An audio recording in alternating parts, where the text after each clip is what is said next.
அனைத்து நல்லுள்ளங்களுக்கும் வணக்கம். நான் ஆர்கே பேசுகிறேன். விக்மாசமோட நெக்ஸ்ட் சேனல் வழக்கமாக உலக செய்திகள் இன்றைய சிறப்பு செய்திகள். நம்ம இன்னும் அந்த ஒப்பந்தத்துலேருந்து வெளியே வர முடியல.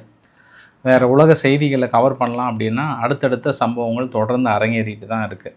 இது 14 அம்ச கோரிக்கை குறிப்பாக பெசஸ்கியன் அவர்கள் வெளியிட்டதுக்கப்புறம் இஸ்ரேல் என்ன பண்ணுறாங்க, அடுத்த கட்ட நடவடிக்கை எங்கள் நாட்டுடைய இறையாண்மையில் அமெரிக்கா தலையிடுவதற்கு உரிமை இல்லை அப்படின்ற சொல்லுக்கு ஏற்ப தாக்குதலை தொடங்கிட்டாங்க.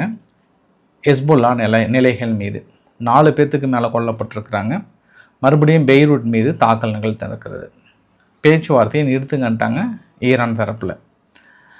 அமெரிக்காவுடைய துணை அதிபர் ஜேடி வான்ஸ் அவர்கள் இஸ்ரேல் உணரணும், நீங்கள் ஒரு நல்ல நட்பை நீங்கள் இழக்க போகிறீங்க, உங்களை பாதுகாக்கின்ற மிக ஒரு அற்புதமான நாட்டை நீங்கள் இழக்க போகிறீங்க, பிபி கிட்ட நான் ஒன்று மட்டும் சொல்ல விரும்புகிறேன் அப்படின்னு தனது கடுமையான வார்த்தை ஜாலங்களையும் தனது கடுமையான கண்டனங்களையும் பதிவு செய்கிறாங்க. முதல் முறையாக ட்ரம்ப் அவர்கள் செய்தியாளர்களை பார்த்துட்டு வெறுத்து போய் அப்படியே அமைதியாக போன பதிவை பார்க்குறேன். அவர் இது வரைக்கும் ஆட்சி ஏற்றதுலேருந்து செய்தியாளர்களை பார்த்தா மனசை விரும்பி ஓடி பயங்கரமாக பேட்டி கொடுப்பாரு. நேற்று தான் முதல் முறையாக அவருக்கு கொஞ்சம் பேக் ஃபயர் ஆகிருக்கு. என்ன அப்படின்னா, அந்த 300 பில்லியன் அமௌண்ட்டு கொடுக்குறேன்னு சொன்னாங்க இல்லையா, அதற்கு மிகப்பெரிய ஒரு எதிர்ப்பு வளர்த்திருக்கிறது. அதை அவர் உணர்ந்திருக்கிறாரான்ற இன்னொரு ஆங்கிலையும் பார்க்கலாம். நிறைய விஷயம் பேசலாம், ஷார்ட்டாக பேசலாம். பட் சம்பவம் நம்ம சூடாக இருக்குது, போர்க்களமாக மாறி இருக்கிறது மறுபடியும். ஆனால் ஈரானில் இல்லை, இஸ்ரேலில் இருக்கக்கூடிய எல்லை நிலவரங்களில். ஸோ வீடியோக்குள்ள போகிறதுக்கு முன்பு நீங்கள் நம்ம சேனலை சப்ஸ்கிரைப் பண்ணலாம். சப்ஸ்கிரைப் பண்ணிட்டு வாங்க. மறக்காம பெல் பட்டன் கிளிக் பண்ணி ஆல் ஆப்ஷன்ஸ் கொடுங்க. வீடியோ கொடுக்கலாம்.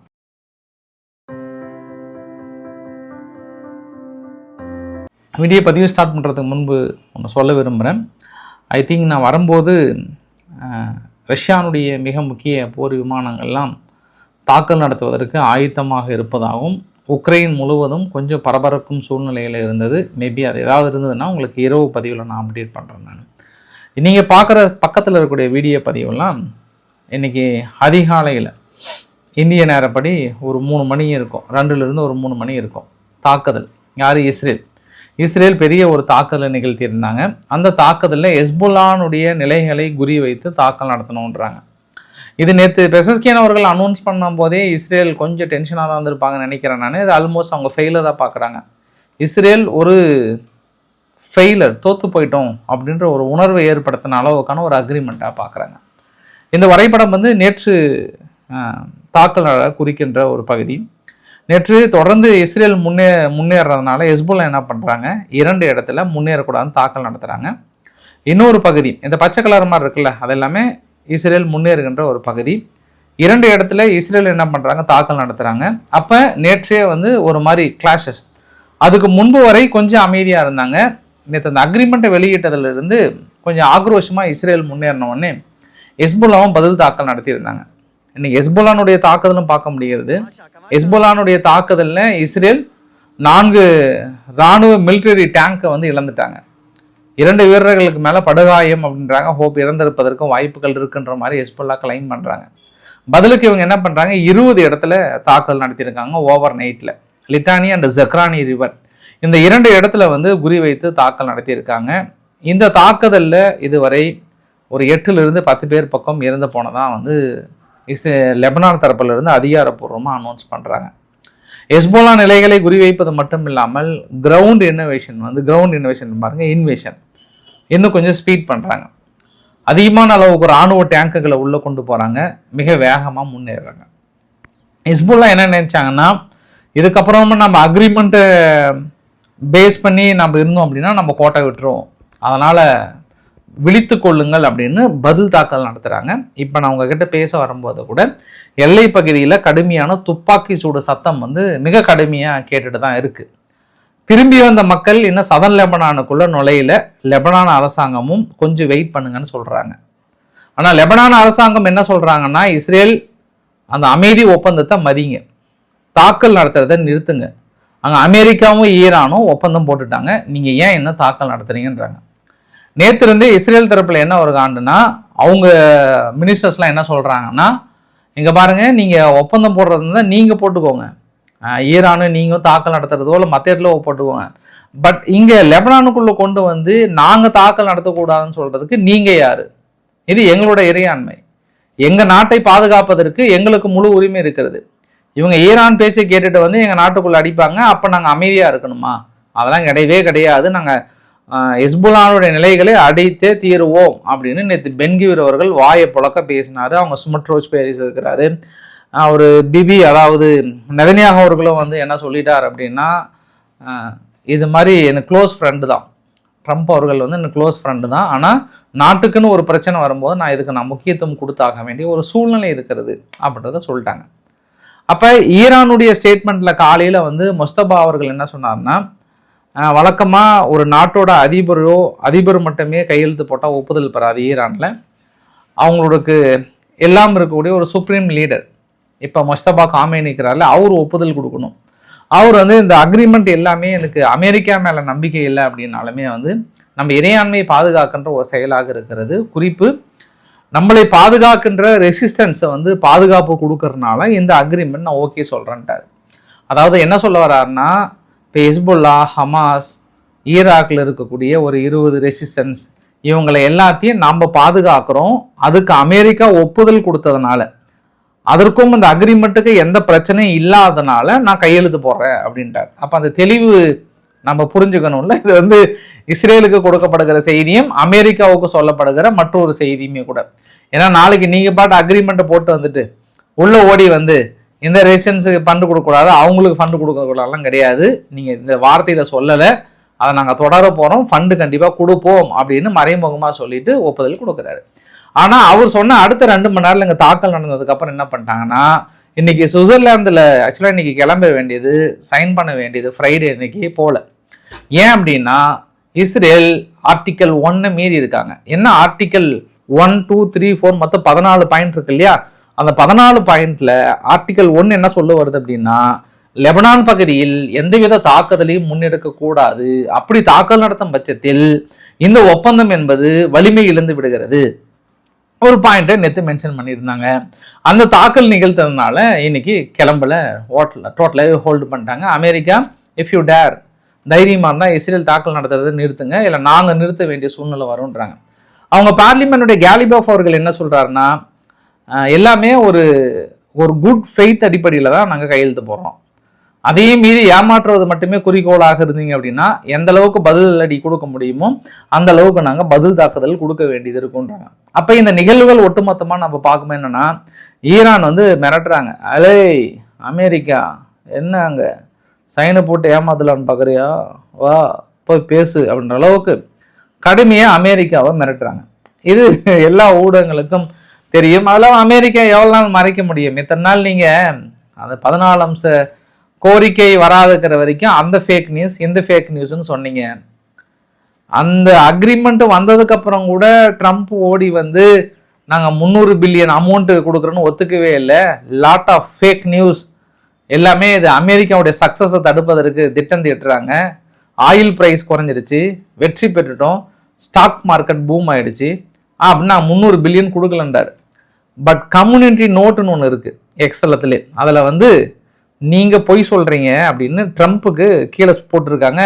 300 பில்லியன் பாயிண்ட் நம்பர் 6ல் எம்ஓயு சைன் பண்ணியிருக்கீங்க, அமெரிக்கா பொறுப்பேற்றிருக்கீங்க, வித் ரீஜனல் பார்ட்னரோட சேர்ந்து டெவலப் பண்ணுவதற்கான பிளானை நீங்கள் ஒத்துக்கிட்டீங்க, நீங்கள் தான் பொய் சொல்கிறீங்கன்ற மாதிரி அவங்க சொல்ல. அப்போ இப்பயே புரியுது இல்லை? அது இல்லாமல் அமெரிக்காவிலே எதிர்ப்பு வந்து அதிகமாகிடுச்சு. வழக்கமாக அவங்க கட்சிக்குள்ளேயே நிறைய ஜூஸ் மக்கள்லாம் இருப்பாங்கல்ல, அந்த எதிர்ப்பெல்லாம் வந்த உடனே நேற்று அந்த வியட்நாம் போரில் வந்து அதாவது வீரமாக போரிட்டவங்களுக்கான ஒரு உயரிய விருதெல்லாம் நேற்று கொடுத்தாங்க. அந்த விருதில் கொடுக்கும்போது கூட மனுஷன் போட்டு ஒட்டி விட வேண்டியதான், நான் கூப்பிட்டு என்னன்னு பார்க்க வேண்டியதான். நான் தாலி கட்டுற மாதிரி எல்லாம் போட்டு கடைசியில் ஓட்டுற மாதிரி ஒட்டி தாலி கட்டுற மாதிரி 3 முடிச்சை போட்டு விட்றாரு. நான் உனக்கு தாலி கட்டிட்டேமான்ற ரேஞ்சில் சொன்னாரான்னு தெரியல, எல்லாமே கலகலன்னு சிரிக்க ஆரம்பித்தாங்க. பட் அது முடிஞ்சதுக்கப்புறம் எப்பவுமே செய்தியாளர்களை சந்திப்பாங்க, செய்தியாளர் சந்திக்கல, அவர் பாட்டு விறுவிறுன்னு போயிட்டார், கம்முன்னு கிளம்பி போயிட்டார். ஏன்னா ஒட்டுமொத்த ஊடகமும் அவருக்கு எகைன்ஸ்டாக இருக்குன்ற மாதிரி அவர் பேசுகிறாரு. இருக்கிற அக்ரிமெண்ட்டை தானே பேசுவாங்க யாராக இருந்தாலுமே. எல்லா அக்ரிமெண்ட்டுமே ஈரானுக்கு சாதகமாக இருக்கும்போது நீங்கள் என்னத்தை பெருசாக நீங்கள் சாதிச்சிட்டீங்க? இது வரைக்கும் அமெரிக்காவை நம்பி வந்த நாடுகள் யாருக்காவது இவங்க ஏதாவது பண்ணியிருக்காங்களான்ற கேள்வி தான் இஸ்ரேல் தரப்பில் கேட்குறாங்க. இப்போ உக்ரைன் உங்களுக்காக நீங்கள் உசிப்பேத்தி விட்டு நீங்கள் தைரியம் கொடுத்ததில்ல, உக்ரைன் இன்னைக்கு சிறப்பாக சமாளிக்கிறாங்க, பரவாயில்ல. ஆரம்பத்தில் எப்படியோ நினைச்சோம், ஆனால் நான் நிறைய நினைச்சேன், ஆனால் இன்னைக்கு வேற மாதிரி போயிட்டு இருக்கு. இருந்தாலுமே கூட அவங்களையும் பாதி கல்ட்டியோட ட்ரை பண்ணீங்க, அவங்க ஏதோ சொந்த கால் இருந்து இன்னைக்கு வந்து அப்படி இப்படின்னு வந்து நிற்கிறாங்க. அவங்களுக்கும் பெருசாக முழுசாக பண்ணல. அதனால தான் இன்னைக்கு வந்து பிரான்ஸ் அதிபர் மேக்ரன் ஒரு வார்த்தை சொன்னார், அற்புதமான ஒரு வார்த்தை, நம்ம தொடர்ந்து பேசப்படுகிற ஒரு விஷயமும் கூட. எந்த ஒரு நாடுமே வந்து தாக்குதல் நடத்தி ஒரு ரிஜிம் சேஞ்ச் ஏற்படுத்திட முடியாது, அது வந்து இனி வருகின்ற காலங்களில் அது பாசிபிள் இல்லை. என்ன காரணம் அப்படின்னா, அது ஹியூமானிட்டி அடிப்படையில் பேச்சுவார்த்தையில் மட்டும்தான் நம்ம தீர்வு காண முடியும். ஆப்கானிஸ்தானில் நாங்கள் நேட்டோ நாடுகள்லாம் சேர்ந்து 10 வருஷம் போரிட்டோம். என்ன ரிஜிம் சேஞ்ச் வந்துடுச்சு, நாங்கள் இருக்கிற வரைக்கும் இருந்தாங்க, அப்புறம் வந்துடுச்சு. அப்போ ஒரு நிலையான தீர்வு கொடுக்க முடியல, பல உயிர்கள் பலியாக்கப்பட்டது, பல தாக்கல் நிகழ்த்தப்பட்டது. What is the final result? ஒன்றுமே இல்லை. அதே மாதிரி தான் ஈரானுக்கு நீங்கள் தாக்கல் தொடங்கி ரெஜிம் சேஞ்சுன்ற ஒரு கான்செப்டுக்கு உள்ளே போயிருந்தோம் அப்படின்னா அது இட் வில் டேக் 20 இயர்ஸாக கூட ஆயிருக்கலாம். அதுக்கப்புறமும் வெளியே வந்தால் மறுபடியும் மாறும். அதனால தான் எங்களுக்கு விருப்பம் கிடையாது, பேச்சுவார்த்தையில் மட்டும்தான் தீர்வு காணும் அப்படின்றதுல அவரோட பாயிண்ட் ஆஃப் வியூவில் சொல்கிறாரு. அது எல்லாம் இன்னுமே சொல்லப்படுகிற ஒரு கருத்து தான் இல்லையா? இப்போ ஜேடி வேன்ஸோட கருத்து தான் முக்கியம். ஏன்னா மனுஷன் கொதித்து எழுந்து போயிட்டாரு. இப்போ நான் வந்து இஸ்ரேலினுடைய மெம்பர்ஸாக இருந்தேன் அப்படின்னா மதிப்பு மிக்க நட்புகளை வந்து இழக்க மாட்டேன், மதிப்பு மிக்க கூட்டாளிகளை நான் இழக்க மாட்டேன். அதை நான் இஸ்ரேலுக்கு நான் அட்வைஸ் பண்ண விரும்புகிறேன். நான் கடந்த 3 மாதங்களில் மட்டும் இஸ்ரேலினுடைய பாதுகாப்பு தற்காப்பு ஆயுதங்கள் 2 பங்கு அமெரிக்க கரங்களால் தயாரிக்கப்பட்டவை. அத்துடன் அவை அமெரிக்க வரி செலுத்துவோரின் பணத்தையும் கொண்டு வாங்கப்பட்டவை. எங்களோட வரி பணத்தில் தான் உங்களை நாங்கள் காப்பாற்றியிருக்கோம். அமெரிக்க அதிபர் தான் தங்களின் மிகப்பெரிய பிரச்சனை என்று இஸ்ரேலில் யாராவது நினைத்து கொண்டிருந்தால் அவர்கள் உடனடியாக விழித்து கொண்டு தங்களது நாடு தற்பொழுது எதிர்கொண்டுள்ள நிதர்சனமான சூழ்நிலை உணர்ந்து கொள்ள வேண்டும். பாதுகாப்புக்காக, அதாவது செல்ஃப் ப்ரொடெக்ஷன் அப்படின்னு ஒரு வார்த்தைக்காக நீங்கள் தான் தோன்றித்தனமாக பொதுமக்களை ஹெஸ்புல்லா என்ற பேர்ல மக்களை கொலை செய்வது எங்களால் ஏற்றுக்கொள்ள முடியாது.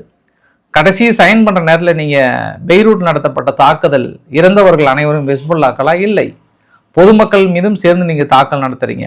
அதனால ஒன்றை மட்டும் நான் கூறிக்கொள்ள விரும்புகிறேன், ரொம்ப நாளைக்கு அந்த செல்ஃப் டிஃபென்ஸ் என்ற பேரில் நீங்கள் எதையும் நாங்கள் தாக்கல் நடத்த நாங்கள் விட மாட்டோம்.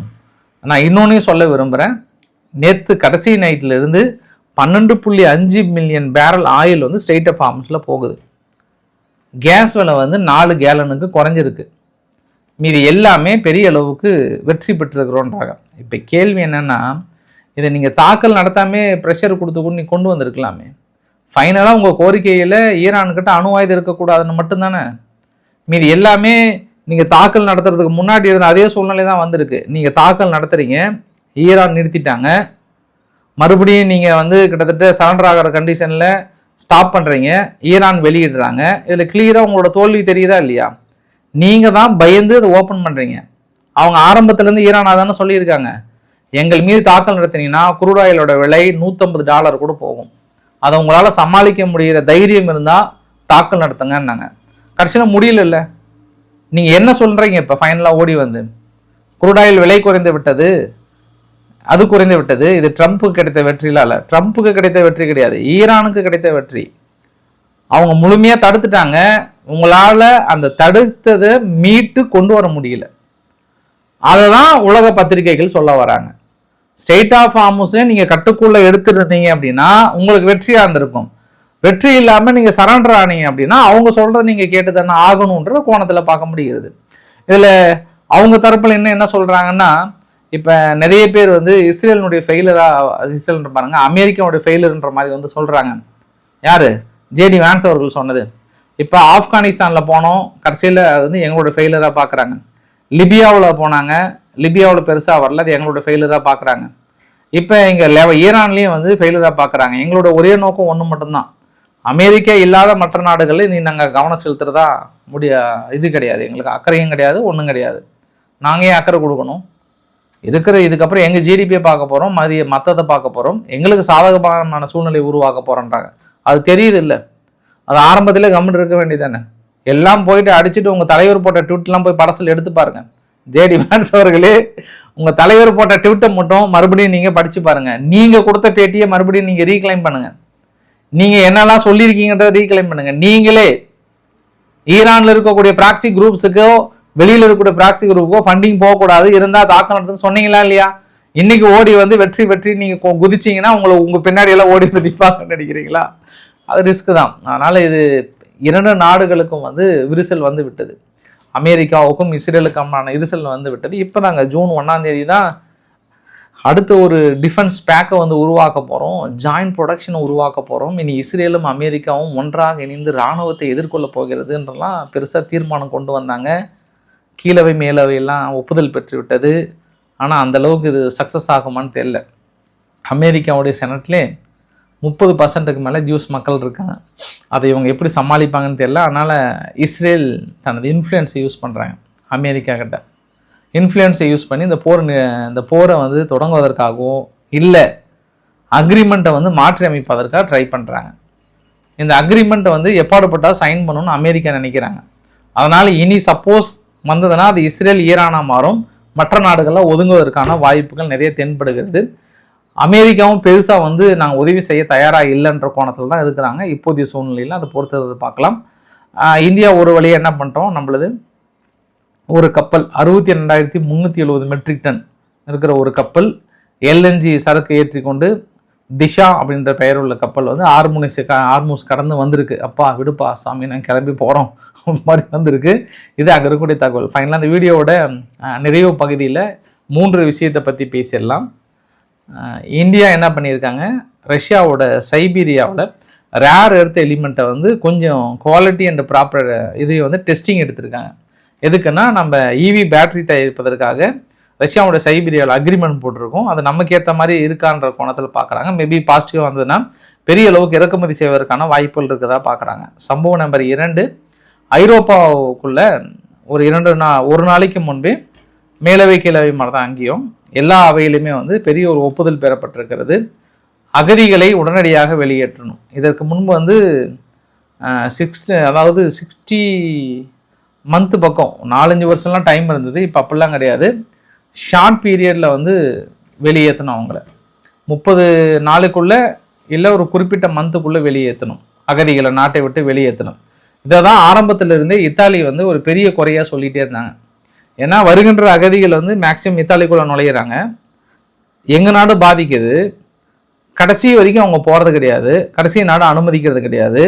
ஆனால் உங்கள் சட்டங்கள் என்ன சொல்லுது அப்படின்னா அகதிகளை வெளியேற்றக்கூடாதுன்ற மாதிரிலாம் வந்து சொன்னதுனால எங்கள் நாடு பாதிக்குன்னு சொல்லிட்டு ஜார்ஜியா மெலோனி அவர்கள் ஆரம்பத்திலேருந்தே கடுமையான எதிர்ப்புகள்லாம் வந்து சம்பாதிச்சிட்டு இருந்தார்.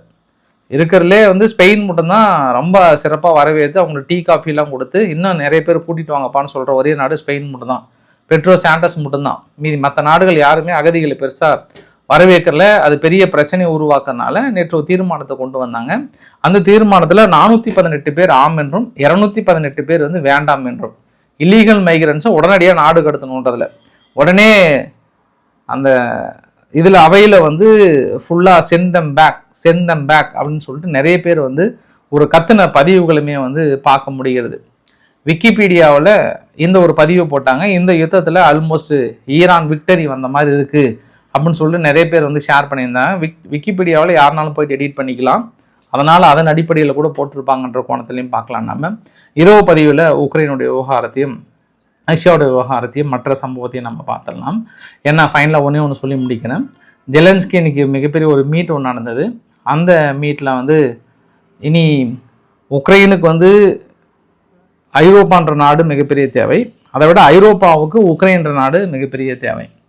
ஏன்னா நாங்கள் ஃபுல்லாக டிஃபென்ஸ் பேக்டை உருவாக்கிட்டோம். இனி ரஷ்யா வந்து எங்களை மீறி உங்களை தொட முடியாது. நான் ஒரு பாதுகாப்பு வளையம் மாதிரி. அந்த வளையத்தை இன்னும் நீங்கள் வலுப்படுத்தணும். தொடர்ந்து நம்ம பாதுகாப்பை உறுதி செய்யணும். ஐரோப்பா மக்கள் நிம்மதியாக வாழணும் அப்படின்னா இப்போ நடக்கிற நிகழ்வுகளே ஒரு சாட்சி. இன்னும் அதிகமாக உங்ககிட்ட ஆயுதத்தையும் இன்னும் அதிகமாக உங்ககிட்ட டிஃபென்ஸையும் எதிர்பார்க்குறோம். மேற்கொண்டு டிஃபென்ஸ் காரிடரை நம்ம உருவாக்கணும். ஐரோப்பா வரும் காலங்களில் யாராவது தொட நினைச்சா அது உக்ரைனை தாண்டிட்டு தொடர மாதிரி ஒரு அக்ரிமெண்ட்டை நம்ம உருவாக்கி இருக்கிறோம். இனி அதுதான் ரஷ்யாவுக்கான ஒரு நிலைமை. அதனால் இதை நம்ம ஒரு ட்ரூவாக ரெஸ்பான்சிபிளாக எடுத்து இனி ஐரோப்பாவுக்கான திரட்டையும் உக்ரைன் தான் தடுக்கும். உக்ரைன் ஐரோப்பாவில் இணைவதை யாராலும் தடுக்க முடியாது அப்படின்னு மனசு வெறியாக பேசியிருக்கிறாரு. பார்க்கலாம் நம்ம என்ன நடக்க போதோ தெரியல. ஸோ இன்றைக்கு ஓரளவுக்கான தகவலை கவர் பண்ண நினைக்கிறேன். பிடிச்சிருந்தா லைக் பண்ணுங்கள், ஃப்ரெண்ட்ஸுக்கு ஷேர் பண்ணுங்கள், சப்ஸ்கிரைப் பண்ணுங்கள். Ravikumar RK channel. நன்றி, வணக்கம்.